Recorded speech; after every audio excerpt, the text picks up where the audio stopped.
So a few years ago, those of you who are fans of Graveyard Carz will recall we drove up north to Washington. I took my little buddy Chrome Dome, and we went to Washington State because I had heard of a couple of Chargers that were sitting in a swampland type of field that could be purchased.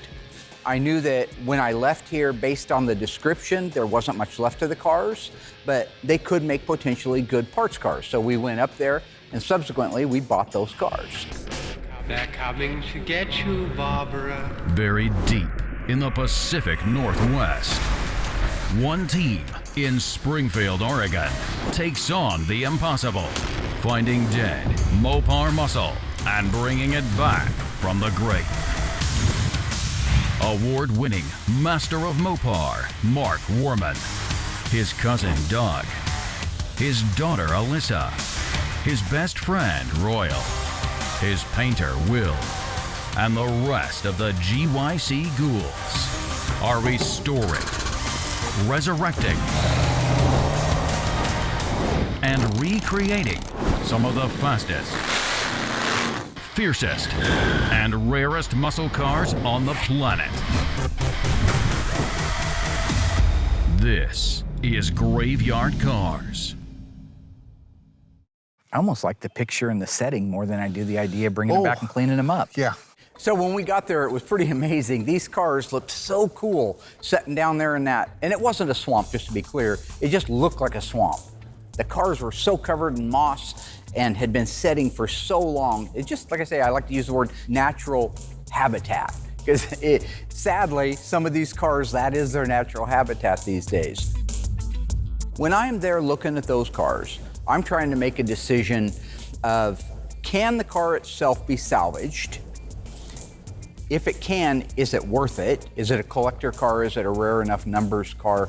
Does it have enough to offer as a complete car? If those two are no, then I look at what kind of parts are on the car that I could possibly save. What parts have the redeeming value that I can't just call Auto Metal Direct or Classic Industries and order, but I need off of that car.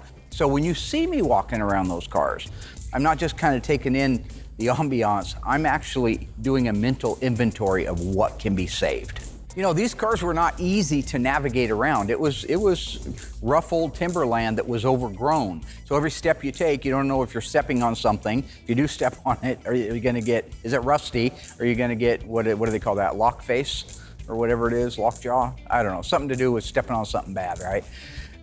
But looking at the cars and trying to determine what parts are good, these cars are covered in moss. They're covered in dirt, they're covered in debris. So you have to have some experience, number one, in what you're looking at. Number two is just take your time, walk around and slowly inventory everything. A lot of stuff at a glance you just knew was destroyed on them. But again, my job is, before I make an offer on that car, what can be saved? Besides just the idea that I'm dragging a couple cars out of the brush, what can I actually save? So going around the cars, I came to the conclusion there really wasn't much that was salvageable. So you get to the front end of the car, the front bumper, the valance, the grille, the header, the openings, all of those things, garbage, rotted, and if they weren't rotted, they were damaged. Go to the back of the car, same thing.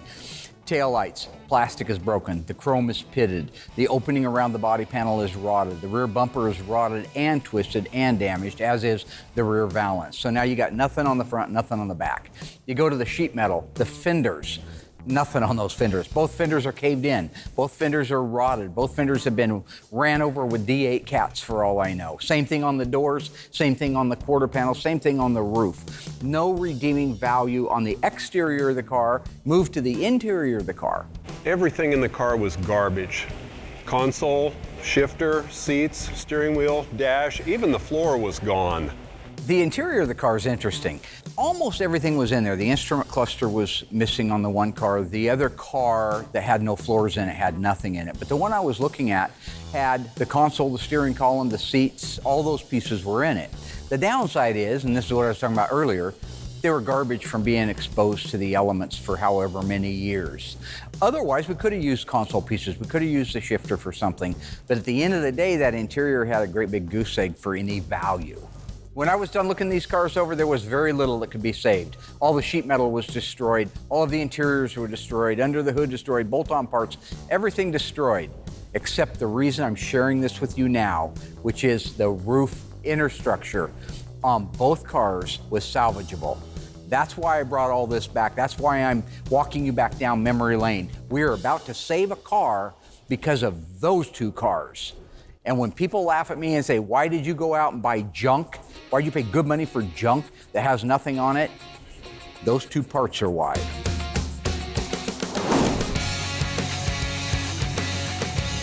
One of the cars I'm excited about painting is our 1970 Roadrunner convertible. It goes to EV2 Hemi Orange. It's just a different type of car. You know, we don't do a lot of convertibles. I love the black stripes that go on these.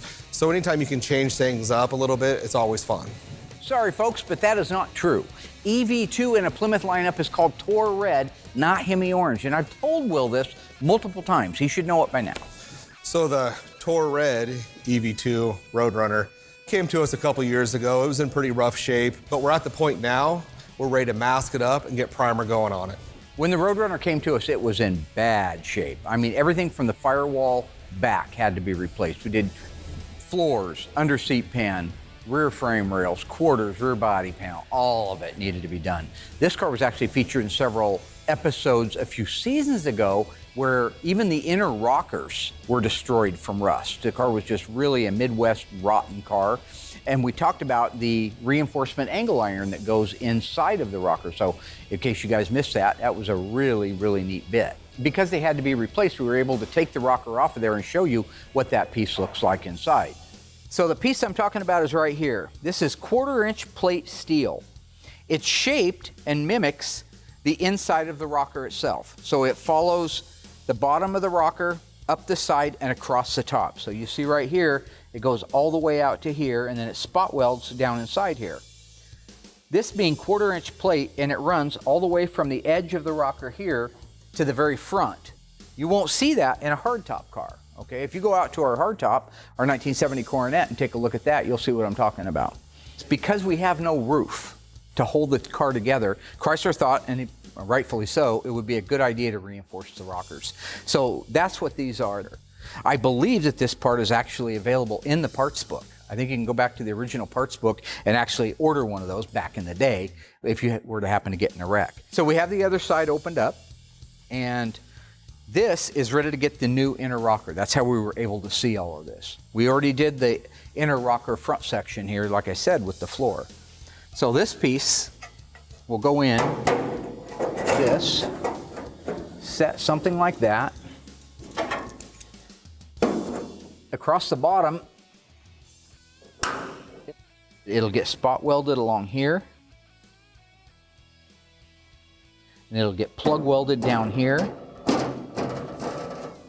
And that will help finish off the reinforcement and the strength of that rocker panel. So we're kind of, what we wanted to do, because it was so rotten in the main structure, is we wanted to do it piece by piece so we didn't lose the overall geometry of the car. Like we have in the past, when you blow something completely apart, you can lose things, lose its geometrical shape, and so you're fighting that all the time. So in this case, if you just leave it together, it moves it a lot faster through here.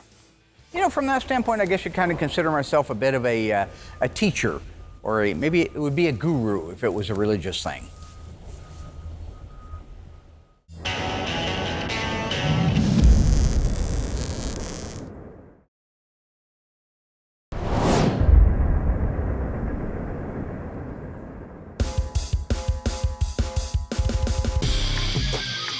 Oh, the bumper literally fell off. Okay. Now, once those cars got back to town, the first thing we did was we cleaned them. We shared that in an earlier episode. Cleaned all the moss off, got all the junk out of it, threw all the garbage away so we could see what we had. And my hunch, all the way up there in Washington, covered in the swamp, was absolutely right. Very, very little could be used. A few interstructure pieces besides what I'm looking at, but for the most part, that roof interstructure, the quarter to wheelhouse and the rear header area that nobody makes, AMD doesn't make it, it was good. So that car was marked as a potential donor to be able to bring another car back to life.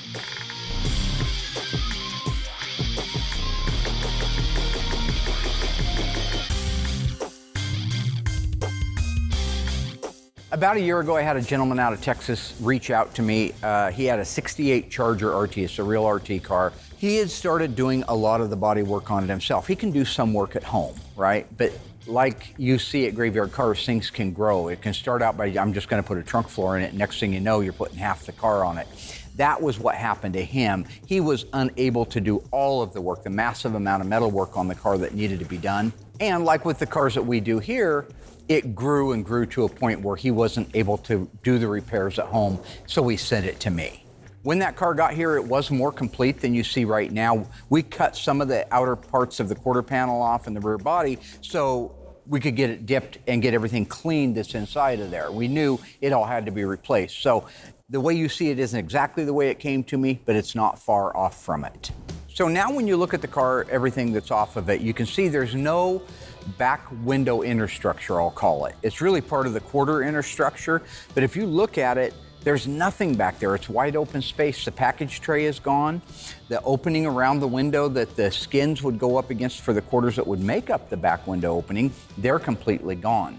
So that area that is so crucial, not the package tray because they do make that, but everything else they don't make, that's what we're going to be using these donor parts for. So as I had mentioned, the pieces that we're going to be saving off of the donor cars that came out of Washington are these roof reinforcement parts. Here's a great example of how a car that looks like junk can still offer a little something.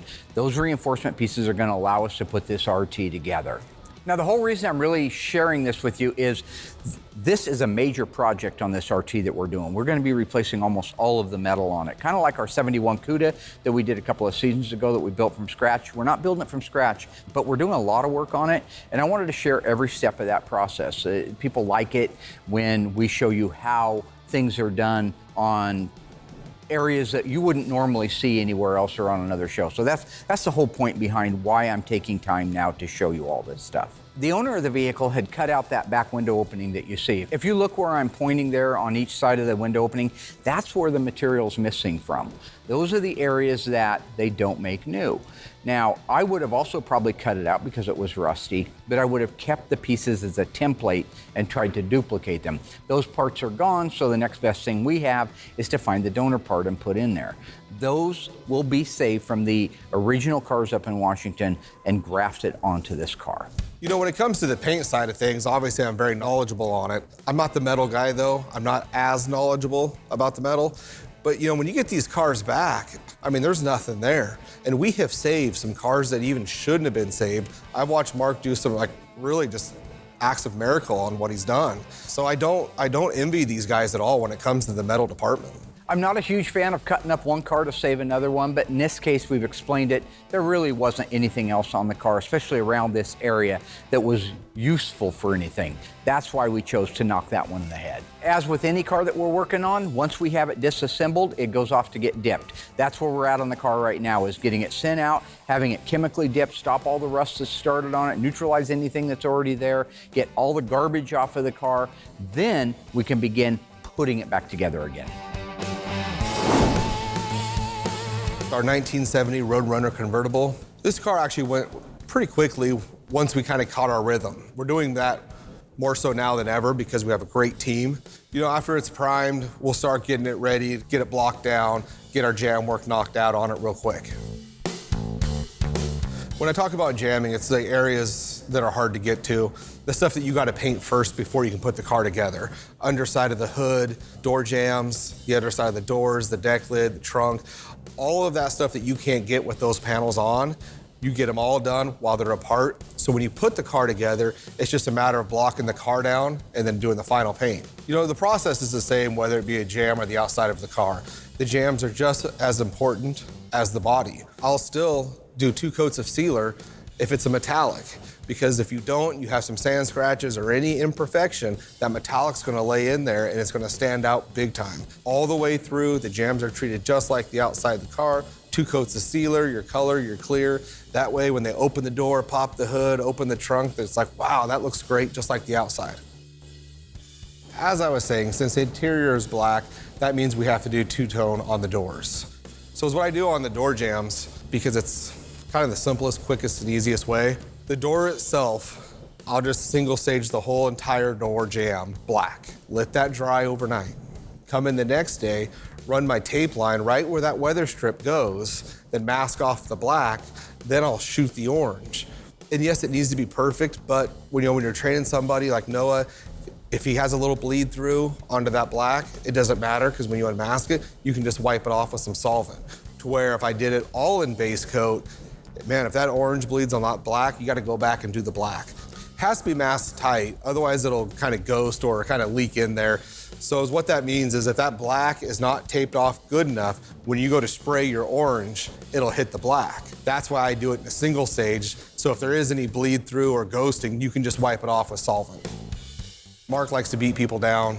I don't. Our training styles are completely different. I build them up, he tears them down. That's his way. I have my guys, I have my team, we do it my way. You know, I like to take the time and train my guys, teach them, every one of them that's worth teaching. Some just aren't.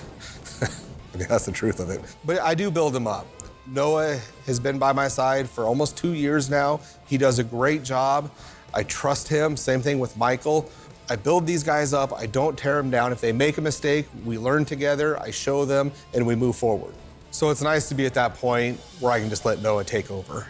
You know, for me as an employer and a teacher myself, as I mentioned, it's nice to see that I have taught my people how to teach others. And so that goes on and on. Right now, Will has a great helper because he's taken my teaching skills and utilized them to be able to teach somebody else. So when you see Will being able to walk away like he is, I think it's only because he has put himself in the same position I have. So all in all, he's a really good teacher. Will said your teaching skills suck. Will said mine did? That mine sucked? That's a cruel thing to say. I was being nice. He's the worst teacher in the world. You go down there, he doesn't do anything. I was being nice. I'm not now. I taught him, so what are you gonna say about that? And then you go in there and when he starts to teach people, he's on his phone. I love you, I love you, I love you, back and forth to his girlfriend and taking selfies while he's trying to teach somebody. He sucks, not me. I'm a good teacher.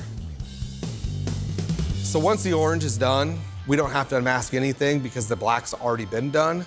So we get our base coat done on the door, then we just go ahead and go right to clear. And before that clear sets up, we unmask the whole thing so that way the clear doesn't bridge over to the tape. Unmask it, let it dry, and it's done.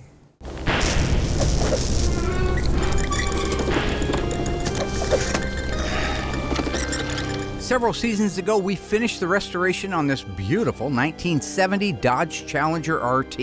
This car is a factory 440, 4-speed, 354 Dana in plum crazy. True or false, the only thing we added to that car that it did not start life with was the Rally instrument cluster. If you think you remember, shout out the answer. Stay tuned after the break. I'll let you know how you did.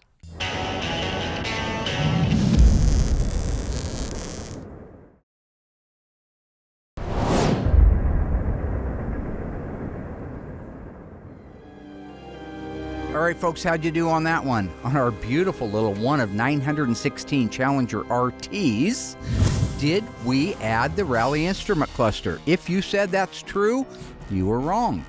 It had a Rally instrument cluster, but all Challenger RTs had a Rally instrument cluster. There you go. We added nothing to this car. How you see it in the video is exactly how that car started life. This was one of the most beautiful and my favorite cars that we've done in Graveyard Cars history. And here's a piece of trivia. I actually bought that car in 1987 and sold it to a gentleman who sold it to Chips. So technically, I'm the one that brought that car back to life. Before we can hang the doors on, we got to get the car itself jammed.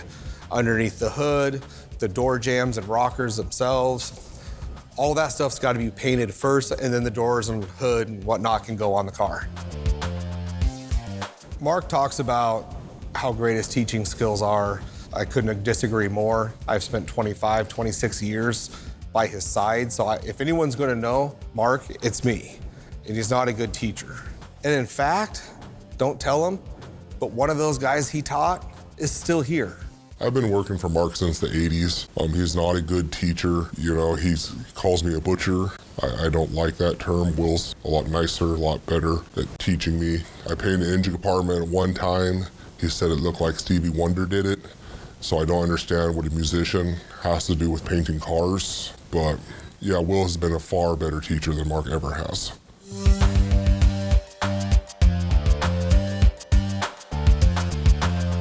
Now that we have the donor car cleaned up inside, I want to show you what parts we're going to be harvesting off of it for our 68 Charger that's at the dipper, and how we're going to do that. This is very, very intricate work. If you cut into a donor part, you could potentially ruin it or add extra work for yourself. So dissecting and harvesting a donor part that is underneath layers of other metal, it's very, very tedious work. This happens to be a 68 Charger. It doesn't need to be to do what we're doing. We could use a 68 to 70. The inner structure pieces are the same. We just happen to have a 68. Where you see these markings at right now, what the body man's gonna do is he's gonna cut on that line, but he's only removing the outer skin. There's a whole bunch of reinforcements inside besides the pieces we're looking to harvest, but you gotta get access to them. So step one is clean the car up so you can see what you're doing. Step two is mark out where you want to make your cuts and get the meat out of the way so you can get in there and surgically remove the parts that you want. So right now he's getting ready to cut all of this out. Once he has that out, I can walk you guys inside and show you exactly what it looks like and how we do the next step. Well, I'm really happy in the mechanical department. I cannot believe what Shane and other of these body guys can do to put these cars back together. I would never imagine that cars like this Charger could be saved. I've known Shane for years, went to high school together. We spent actually a lot of time together. Came into the industry at the same time almost, and he just went for the body side and I went for the paint side. And we've worked together a couple times for Mark and then kind of went our own direction. So it's cool to now at this stage in our life, at being 42 years old, that we're back together again.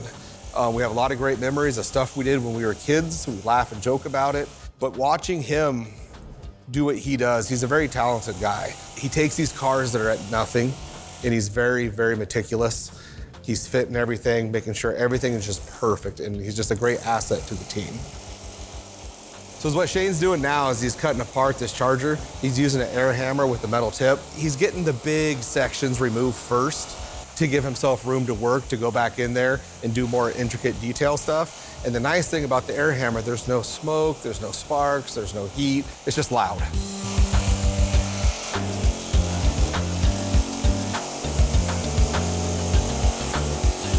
I can't believe how Shane can take a impact tool like we use in the mechanic shop, and he uses it to cut these cars apart, and I can't believe what a good job he does.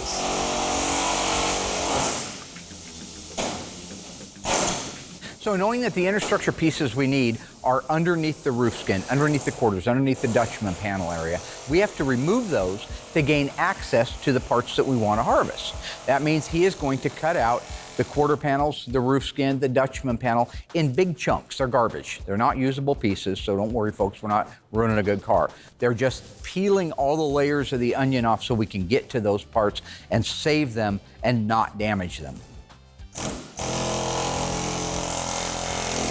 It's funny when he's actually cutting through previous repairs and he'll hit a chunk of Bondo or anything for that matter. It just shoots it everywhere.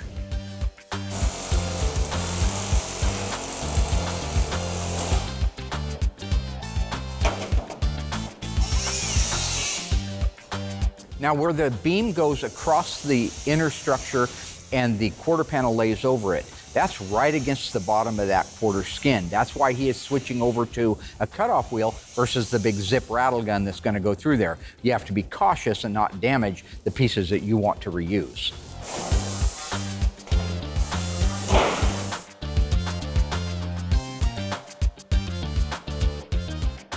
You know, masking these cars up for final paint's super critical. Because I've done the jam work, everything's painted and pretty, it's super important to really take your time and do a nice, tight mask. Therefore, overspray doesn't get all over everything that you've done and ruined it. And there's nothing Mark hates more than seeing overspray all over a car. I masked up a car once. It looked beautiful, honestly. Mark came around, tore it all off, said it looked like Ray Charles did it. And then he talked about wiping his ass with it. I mean, talk about tough learning, right? So once the car is all masked up, wiped down, and tacked off. At that point, I'm ready to put my sealer on. I'll do 2 coats of that. It's the DCS 2005 gray sealer. It'll fill all those little tiny imperfections.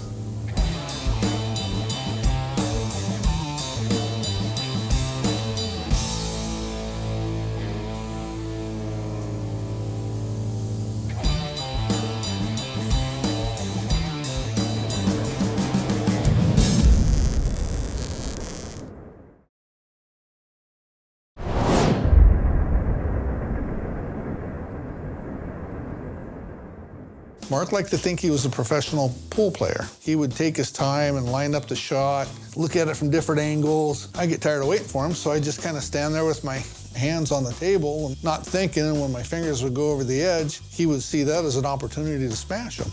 And then he would laugh when he'd hurt me. I don't know, it's sick. It's sick, I tell you. Yeah, I'm tired of Royal's fibs about this thing. Here's what exactly happened with the pool table. This is very simple. My Uncle Doug gave me a pool table that I had in my carport. Well, Royal had ridden his Bull Taco, which used to be my Bull Taco 125%, over to my house. So we're shooting a little bit of stick out there, right? We got our big lugs going on. And Royal's playing a game, man. He's trying to distract me. I'm trying to make a very careful shot, and he's got his fingers hanging over the edge of the rails. So I decided to myself, well, you know what? If a dog pees on your carpet, swat it with a newspaper, right? So I acted like I was shooting my shot, but I was really lining up to drive that cue ball into his fingertips, and I did, and it hurt. It instantly turned it black, and he screamed and called me dirty names because he liked to cuss back then. He had a rage problem. Everybody was talking about it. And then he hawks a loogie on my pool table. So when I'm taking my time to line up my shot, I accidentally drooled on his pool table. I was concentrating on my shot, man. That was a winning shot. I was gonna beat him, maybe for the second time. He kept telling me I spit on it.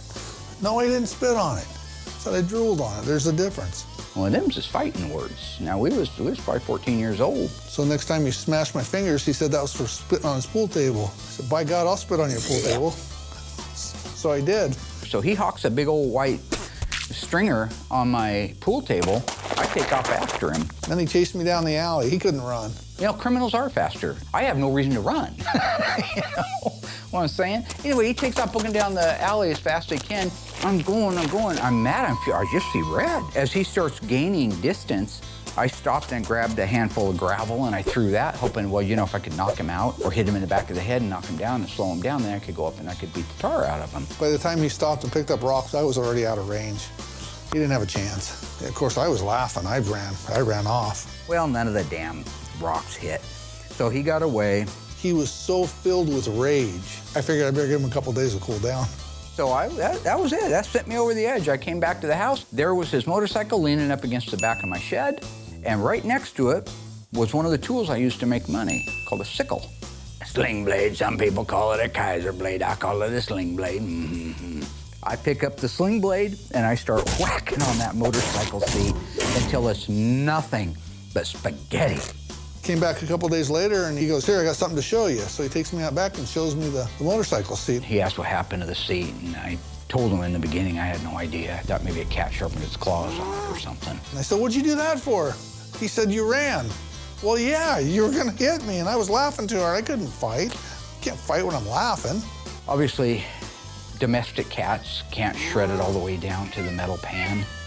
So he knew what had happened, and for whatever reason, he holds that against me to this day. He's childish, I tell you. Here's a piece of advice. Don't spit on another man's pool table. He's a childish man.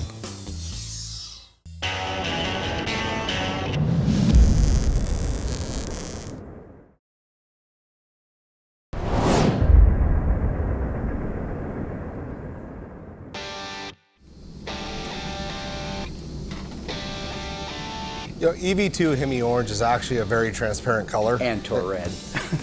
Go ahead. Why are you here? I am here because I do not trust you any longer.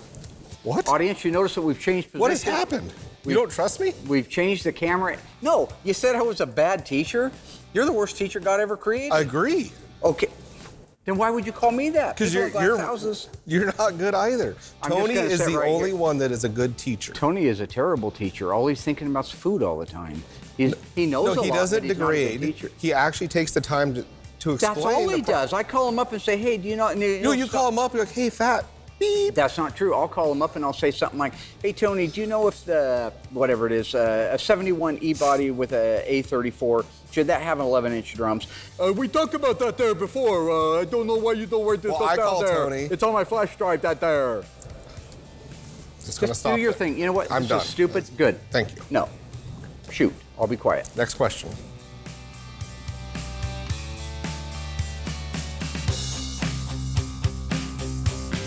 So, Tour Red, you know, it is a transparent color. You're looking 6, 7, 8 coats to cover. That's why I do a spray out card first, just to get the exact amount before I actually even go onto the car.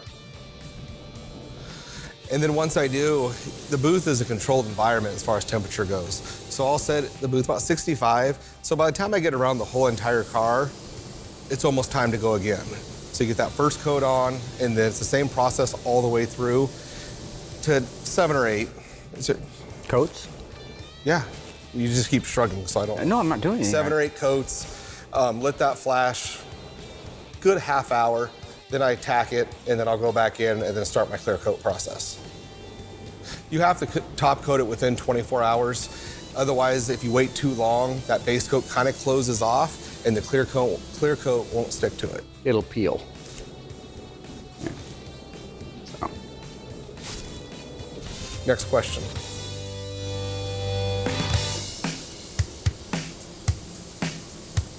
So a lot of circumstances, these cars are too big to have a hood and deck lid in there with the car. So I'll do them separately. The air pressure, I have a digital little gauge on the back of my gun, so I know the air pressure is good. However many coats I put on the car, I put on the hood and the deck lid when I go to do them. So I've never had a problem actually painting them separately at all. No, I just remember some of the repaints we've done. But go ahead. I'm not here. No, I'm just playing with you. He does a good job matching the paint. I don't miss painting the cars right now. With my carpal tunnel, it's hard, you know, holding that gun for hour after hour at a time and coat after coat. So I don't miss it, and I'm glad that you have a good helper that can help you. I'm glad you're where you're at on it. Oh, thank you. Noah does a good job. You trained him well. Wow. Thank you very much. And I'm a good painter. Yeah, you're a great painter. Thank you. So watching you paint those cars is nice for me because overall your pattern's very much like mine. We spend a lot of time together. You're doing the 50% overlap. I think sometimes they want even more than that, but I think the 50% is fine as long as you get the number of coats on there. So as I watch you walk around that car, I can see 1 coat, 2 coat, 3 coat. The best part for me is watching the color cover the sealer and begin to take its shape. That's when it really becomes a car. That's when you can start to see all of the style lines that make it so beautiful.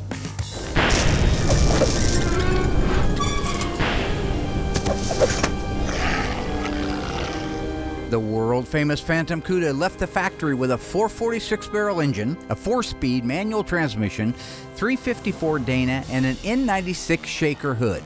How many of these cars were made? Was it 18, 108, 1,008? If you think you know the answer, stay tuned after the break. I'll let you know how you did.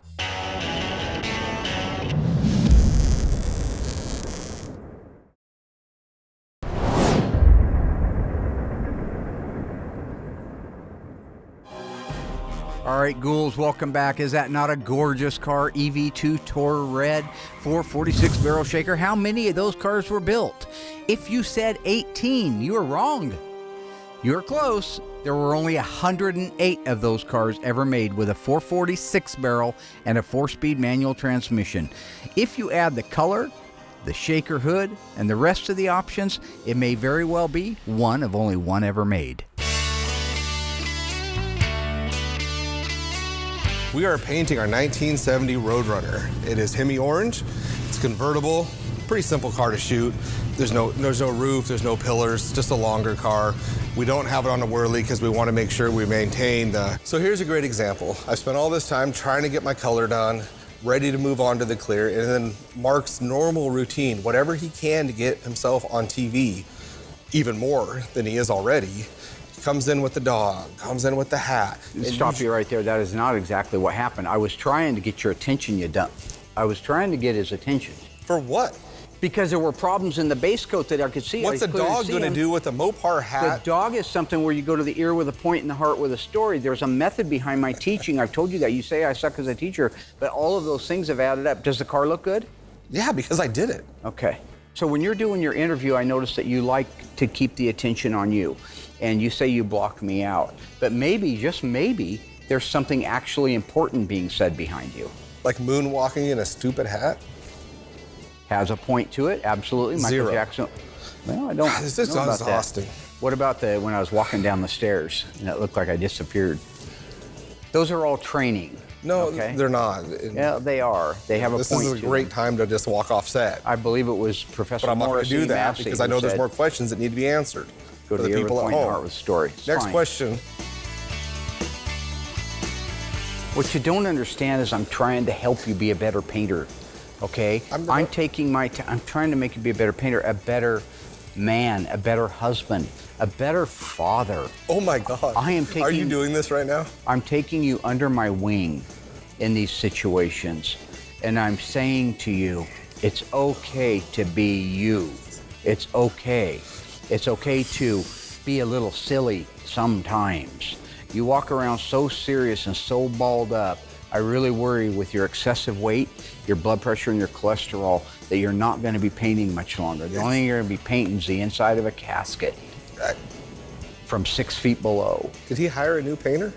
For me, it would just be nice when I make so many efforts to be a good instructor and to help make you a better person, to get a call from your wife, get a call from your kids saying, hey, thanks for making Pops a better dad. Thanks for making him a better husband. Denise. God rest her She's soul. alive. Call me up and say, Mark, thank you so much for taking care of my son. You've really made a difference in the family. Yes, you have taken care of me. Made me a better husband? No. Better father? No. But you have taken care of me. I just think at the end of the day, some of the things that I do should be held up more as a example of what to do versus what not to do. What is happening? Someday, when I've shuffled from this mortal coil and am no longer, I hope that you reflect back on these days and say, he made me be a better person. Set me up on that mantle. Put me up there. It's okay. And say, you done all right by me, boss. You done all right by me. I mean, all right, yeah. You want to be on my mantle? Yeah. Oh, yeah. Some of my remains. And I don't want the barbecued ones from the cremation. I want, like, maybe my up there. You want your cremated? Oh, I'm not going to cremate it. I want it cut off before I get cremated, and I want it up there so you can remember me. How would I even? That's weird. How that? So my way of remembering you is your on my mantle? You say tomato, I say tomato. I don't.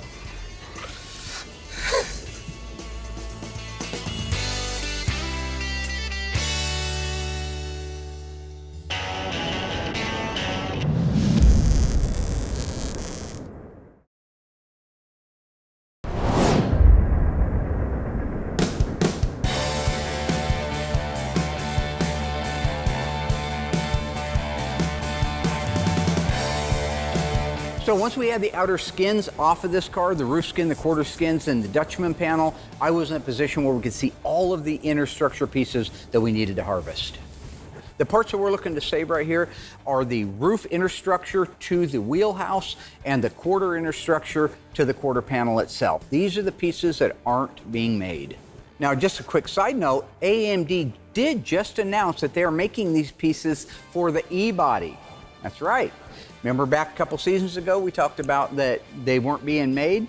Now they're making them. They called me up and they gave me a personal thank you and said, thank you for helping us be a better company. It's always something. They never called me and said that. No, they didn't. No, but they certainly made a part I said was needed, didn't they? Okay.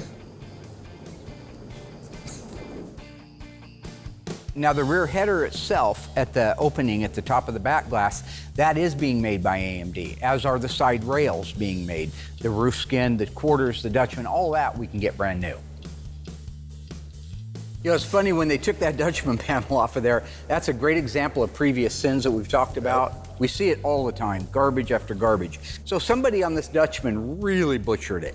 Apparently it was rusted out, and instead of just replacing the Dutchman panel, which is what I would have done, they took pieces of a refrigerator, the outer skin of a refrigerator, which are aluminum, pop riveted them to the Dutchman panel, and then just caved it in and smeared Bondo over the top of it. So if you look carefully, you'll see little blue dots at all of the spot weld points that we need to drill out. These are the areas that need to come loose from the rest of the structure to give us the harvested parts that we need. So everywhere that there's a blue dot, at the wheelhouse, at the back opening, at the Dutchman, all these areas need to have the spot welds drilled out. Now, the reason we're drilling out spot welds is the same reason we do whenever we harvest a part. We want to be able to put this piece back in a car in the same factory fashion. So we have to dissect it from the other pieces to do that. Now, this one's a little bit more intricate because we want to put on that quarter reinforcement to wheelhouse area along with a section of the upper piece and the side header. We figured if we can put that in as one unit, our geometry will be automatically established because it's a good part, and it'll save a lot of cutting and trimming. Once the body man has established what spot welds need to be drilled out, it's much easier to have full access to those. There's a lot of drilling. So he will cut these pieces out in a larger chunk, much like taking off the roof and the outer quarter skins. He's going to take a torch and blow out larger footprint than these parts. Harvest that part off of there, flip it upside down, and begin drilling out spot welds at a nice, easy access height to get to.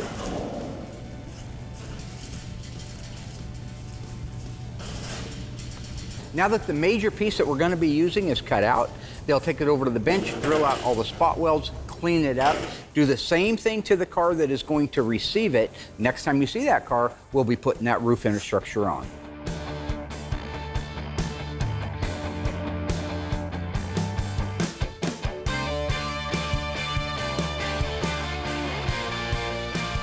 So if I can explain this without being interrupted. If you didn't lie. Go ahead. Once the base coat is completely flashed off and we're ready to get to the clear, I'll start the clear coat process. Tack off the car, make sure you get any dust, little particles off it that may be there. I grab our PPG DCU 2021 clear. I do 3 coats of that. I'll put 1 coat over the whole entire car. It kind of depends on the temperature and the pace that you set. About a half hour, I'll go in, do a whole another coat, another half hour, do my 3rd and final coat, and that gives you enough material to cut and buff. And then that car will sit for a week or 2, and then I'll kick it out to Noah, my helper, and he'll get the cut and buff done, then it's right over to assembly. It just comes down to the fact that we both know that I'm a better teacher than you. It doesn't need to upset you. It's not a competition. I'm just a better teacher than you. Okay. Sounds good. Yeah, I worked with Will back in the 80s. He was the worst teacher ever. Really sucked. Will sucks.